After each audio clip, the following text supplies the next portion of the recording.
Welcome to this week's conversation, and we are moving through menopause. And you probably know I'm Philippa, and today I'm joined by Sherilyn. And Sherilyn and I met through this fabulous medium that is the internet.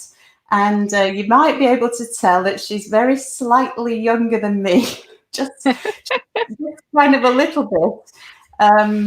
I thought this was a really important conversation, and the reason being that I was kind of caught off guard by menopause and all the things that were happening to me, and I really had not put two and two together, and so I was kind of curious to get the take of a younger young woman, and Sheralin fitted the bill perfectly. And so welcome, Sherilyn. Thank you, Philippa. It's a real pleasure to be here. Oh, thank you. And Sherilyn's a coach and a trainer. And, she's a very articulate young woman, which is why I really wanted to grab her and get her on here.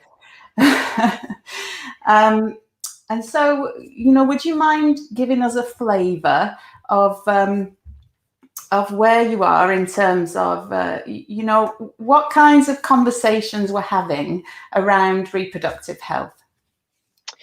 Sure. I think the people of sort of my generation, I would say, we sort of look at sexual health and sort of protection, whether we look at our health in terms of menstruation, things like that, but we're not really looking even for menopause. I think that's something that we think about many, many years. We think will happen maybe 20 years down the line. I think especially from where I'm from, or even in other parts of the world, I think we don't really have conversations about menopause until it happens, and it happens. So I think that's the struggle. Even with menstruation, I think most women don't talk about it unless they talk about it with their friends, or our parents have our conversations with that only when we have it. So it becomes a bit of a challenge, I think, because it's never on our radar. We don't really think about it until and unless it happens. So yeah, not really. We don't really think about menopause. No, and I mean, you mentioned reproductive health periods, and I suppose pregnancy might be something that be closer to your agenda. And the conversations that we're having with our significant influences, parents, aunts and uncles, extended family. Really, if I think back, the conversations that I was having were really few and far between. I remember coming home from school one day and informing my mum that I'd started my periods, and that was the extent of the conversation. She handed me a bag full of necessaries, and off you went. And it was, much the same when it came to menopause. That I did ask her one time. I said, "How did you find it?" And she said, "Oh, it was fine. I didn't feel a thing. There was nothing, But when I'm, looking back on that time, I'm thinking, I'm not so sure that she was feeling nothing. The way she was behaving wasn't really painting that picture. And actually, it was around that time that she developed increased metabolic rate. Oh, what's it? Hyperthyroidism. There you go. I've got hypo, but anyway, she went totally hyperthyroid and ended up having to have medication to manage the condition. And that was literally at that time of hormonal shift. And this is something that can happen to women. So having these conversations is the first step. So is this something that you're able to converse with your mom, say, for instance? I tried, but I think I think she paints a misleading picture of both pregnancy and I think things that happened to her body, because I asked her about pregnancy and she said it was fairly simple, which very straightforward, or no complications, not a lot of pain. And, I was very skeptical, and I feel the same way when I ask her about menopause, because I asked her and she was, she just said, oh, it wasn't too bad. I was like, yeah, it wasn't too bad for you. For the rest of us, it was a lot of mood swings See? from her side, and she did Mm. have hot flushes. She did mention, but not as bad as others. I think she mentioned that some of her colleagues sometimes they would actually be sweating. But yeah, I think having conversations, even sometimes they might gloss over it and paint it as if it's not very bad, the same way your mom did. And Mm. I remember the only exposure I had through media was sort of a series that I watched, and this was a very powerful woman, and it was a political drama, and it's House of Cards for those who have watched it. Oh, And so the main character, opens up the fridge and just lays there for a bit. And I remember thinking, oh, okay, that's hot flushes, right? But that was the only yeah. depiction that I had seen, in comparison to other things that I've watched. So I think even in the media, it's not really portrayed as much. So I think women don't really think about it or have conversations about it. Yeah, that's interesting you mentioned that, because I think that's true, isn't it? The media is, and if it is portrayed, it's in the comedic kind of a way. Mm-hmm. It's all a jolly old hoot, which truthfully, it's not particularly when you're living through it. Uh, Mm-hmm. and I mean, I think that's part of it. If it's not on your radar, it's often because nobody's talking about it. And when Mm-hmm. they do, they gloss over it. Like you said, I mean, I've had two babies, and I remember every bit of it. But I Mm-hmm. guess when you get the lovely little baby at the end of it, then Mm-hmm. you can forget. And absolutely, which is a good thing. Our brains do have a propensity to kind of focus on the positive, and Mm-hmm. kind of it's in the past, and you can quite readily forget about it. But that Mm-hmm. doesn't mean it was a walk in the park. Yes, I definitely agree. I watched a documentary and it actually shows, I mean, the body is a powerful thing. We actually produce a hormone that actually induces some sort of amnesia. So that's why a lot of parents, unless it was very traumatic, I think that a lot of the times, I think mothers forget because I think it's a very evolutionary way, to keep reproducing. Because if it was so painful, You then we wouldn't. wouldn't do it. Yeah, that's right. Yeah, I like that amnesia. That's definitely how it feels sometimes. But But what are go you on. having these conversations with your young friends at all? Is this something that you might talk about? I think if I do, like I said, I think that the stuff that we talk about pretty much is about, sexual health and, being healthy when you're Mm. sexually active in terms like pregnancy. So not so much with menopause, but if I ever ask them, I think it would be a very similar experience with mine. They probably have exposure either with their primary caregivers Mm. or their community, which would be rare because we don't talk about these things. I mean, before we even go to menopause, like if we talk just about things like menstruation or sexual health, there's Mm. already a lot of stigma and there's already a lot of shame. So that's why we don't talk about it. So even before, so sometimes we also have this thing where, you try to ask for something or you ask questions. As a kid, I think it's acceptable, but as an adult, sometimes Mm. maybe others don't feel as comfortable talking about it. So then they kind of shut us out. They kind of say, you don't ask too many questions. Why are you asking about these things? Mm. So I'm not sure how comfortable a lot of people are in having these conversations. And if they do, they're sort of surface level, not really talking in depth about their experience or other people's experience.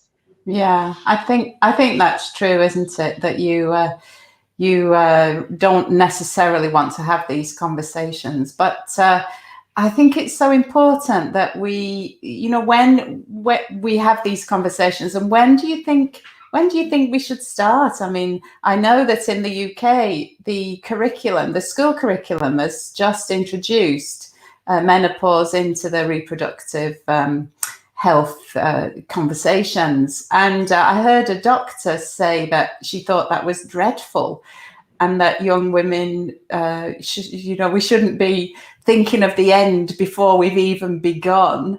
And I can kind of see where she was coming from with that. But, when do you think we should start having these conversations? To be honest, I think that's a great thing that the curriculum has now added menopause because I think with awareness, then you can have the desire for knowledge, you can have conversations. To be Mm. honest, I think even as you start menstruating. I think a conversation about when it ends. I mean, I remember when it happened to me, I was horrified. I thought something was wrong. I came home and I was bleeding. I was like, oh my God, I'm bleeding. My mom was just like, no, it's fine.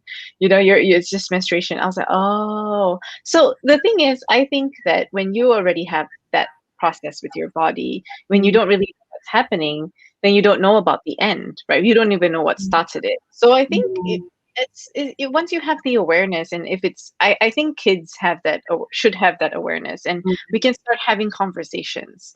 And I think then also it lets the women who are going through it tell their daughters or even sons or even just people around them, like, I'm struggling with this, then they get it. They're like, oh yeah, I learned about this. You do go through hormonal changes, you go through mood swings, and you become more understanding, right? So I think, yeah, school kids should definitely learn about it. Yeah, and I mean, my sons know more about it than they care to because of me banging on about it all the time. But I suppose that's the other thing, with women having children a bit later, perhaps. Mine are still at home, all around me when I'm going through this time of huge shifts. And, not every woman is going to feel the challenges of menopause.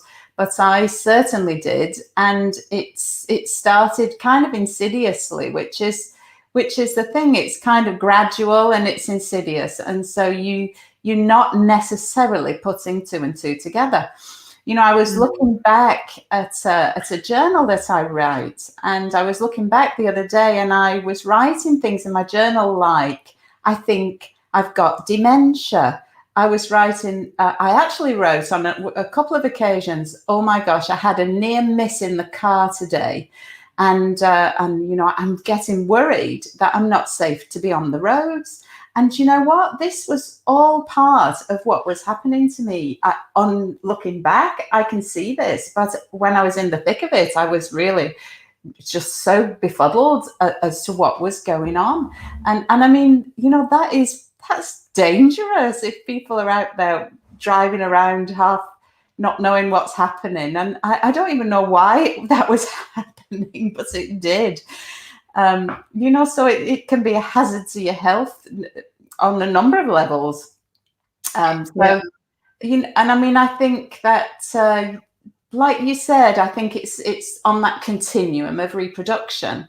So there's a beginning, there's the middle, and there's the end. And so why not talk about that in the broadest sense from the outset? And then we are more prepared, and as you say, ready to have these conversations. And so actually there is, I think there is a window of opportunity, and the window of opportunity to intervene, and I mean in the broadest sense, with lifestyle interventions, with just even that level of understanding around what's happening. And that window, really, if we think about the changes for me personally, it started when I was about 45. And and so I didn't really feel anything prior to that. But so, from 40 onwards, 45, I think that we should be raising awareness and having opportunities to understand what the actual presentation is, because it's wide and varied and multifaceted. I mean, are you aware of the different? I mean, you mentioned hot flashes and mood. Are you aware of any other kinds of symptoms that you might be experiencing at that time? Not really. I think those are the only two I have. That's the that's the most that I have had exposure to. So I'm actually not sure. How long was that period like, and what did you go through? Yeah, well, I mean, it started at 45, and then I had my last menstrual period when I was 52. So that's a full 7 years, with varying symptoms and actually a kind of a progression, and a lot around mood, the hot flashes, palpitations, yeah, quite interesting palpitations. Forgetfulness, that was horrendous how forgetful I was, and still am to a certain degree. and hence I went online and did one of those have you got dementia tests. Mm-hmm.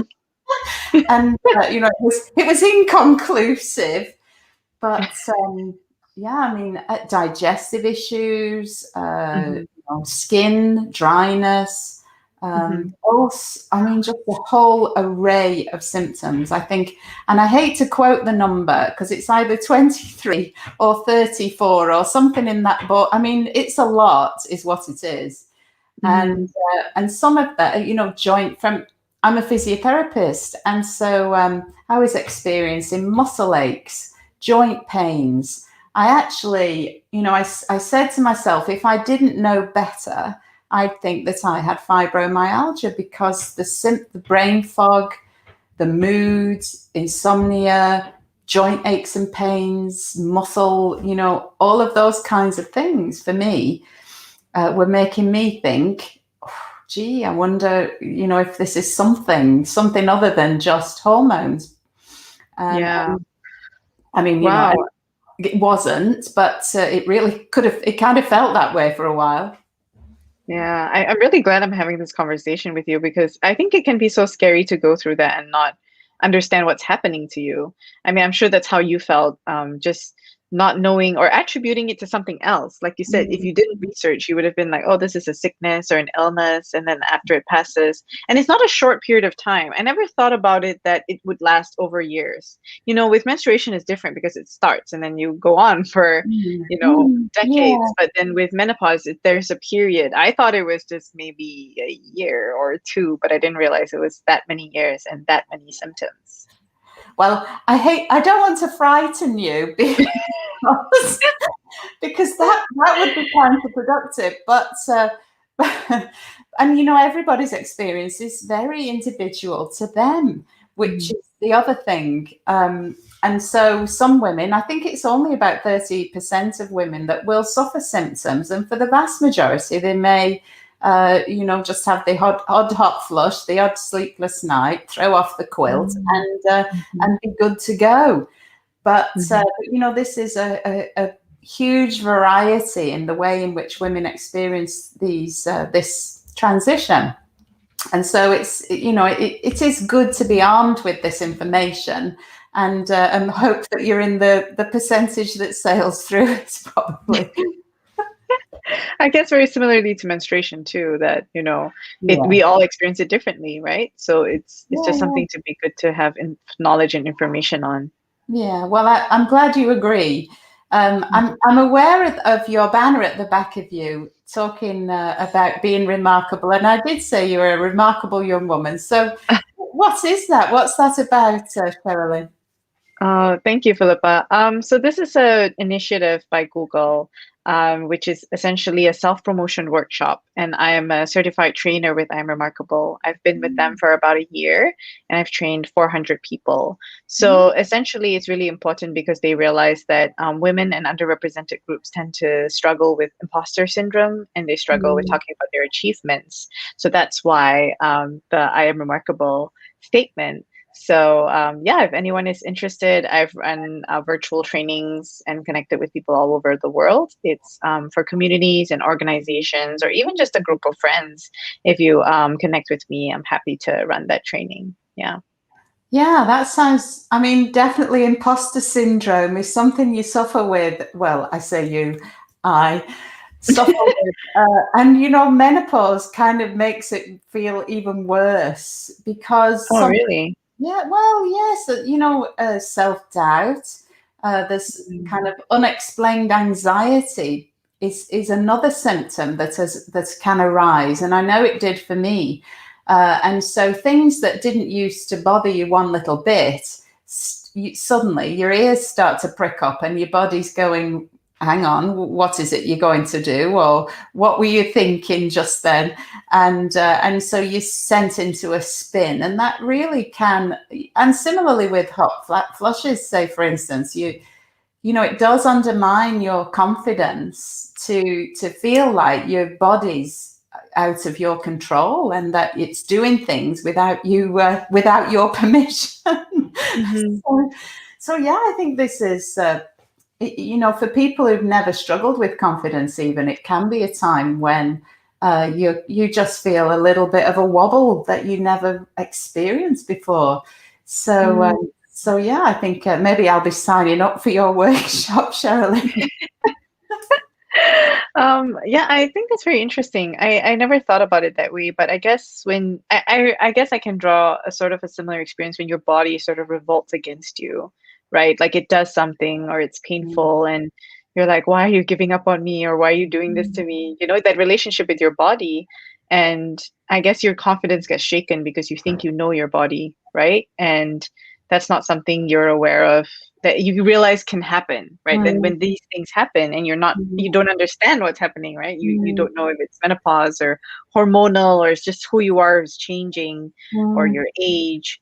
So I think that definitely resonates that your confidence in yourself would be shaken due to physiological changes in your body. Yeah, that's it. Not feeling like you can rely on it to perform in the way that it always has done up until this point. Yeah. It's just a little bit unnerving for sure. Mhm. So yeah, I mean, our body's our business is what I put there at the bottom, and I think women's health is a women's rights issue. Actually, the more you consider um, the agenda, the lack of information, the shame, like you mentioned earlier. I mean, why the heck should that be a feature? Really, truly, why? This is just nature doing its thing. It just so happens that we drew that chromosomal playing card. So Yeah. it's not like we made it happen. It's just one of those things. It's nature. So get to know your body, get to know what's on the agenda, because forewarned is forearmed, and people who know me know I'm a real one for sayings, and I love sayings. But this is true. If we can empower ourselves with knowledge and information, then I think that navigating this time of transition is invariably going to be easier. And then surround yourself with people who can who are willing to share their experiences, who are willing to guide, and who are willing to support as we travel, onward and upward, hopefully. Mhm. Yeah, I definitely agree. I think what I would apply to this moving forward, a learning that I had with my body was sort of listening to my body and understanding what the changes are and maybe finding out. I think a lot of us push through. Maybe the first time it happens, you're like, oh no, that's not really a problem, right? Mm, Like I'm just gonna push through. It's the same as an mm, ache, right? I mean, I'm sure as you've mm, dealt with your physiotherapist, somebody comes to you and you're like, well, this is severe. This could have been addressed very much earlier. But I mm, mean, similarly, even with menopause, right? If you go through the symptoms and you're not aware and you just brush it off, you're like, oh, it's not nothing big. It's just that one time. And then until it happens several mm. times and more frequently, then you're like, wait, I think maybe I should research about this. Yeah, that's it, isn't it? I mean, I think, what did you say in the beginning? Oh, basically, I was trying to say that, to listen to your body. That was I it. think trying to, yeah, instead of pushing through and ignoring any changes, I think being aware and listening to your body would be very helpful. I Yeah. learned it through, having injuries in my late 30s. Sorry, I Oh, mean my late 20s. yeah. Yeah, Yeah, so that's yeah. when it started. So that's why I realized if I had listened to my body earlier, if I Mm, had paid attention to the right form when I exercised, if I mm, modified, because mm, if I was so busy thinking modifying was weakness, but actually modifying, mm, people modify because you have different bodies. And like you mentioned, we all have different bodies. We all go through things differently. So if we only took a step back and listened to our body and paid attention to the changes, then maybe we would be more aware, or we would find out a little bit more about the changes that are yeah, happening. yeah, that's it. And that was just my menopause kicking in then.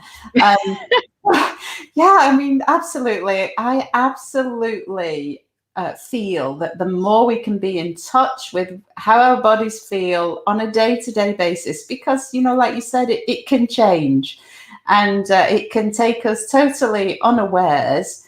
And so tuning in to, you know, what's happening, just going through our day on autopilot, and never really checking in with how do we feel emotionally. It might take us 10 seconds. You know, how do we feel physically?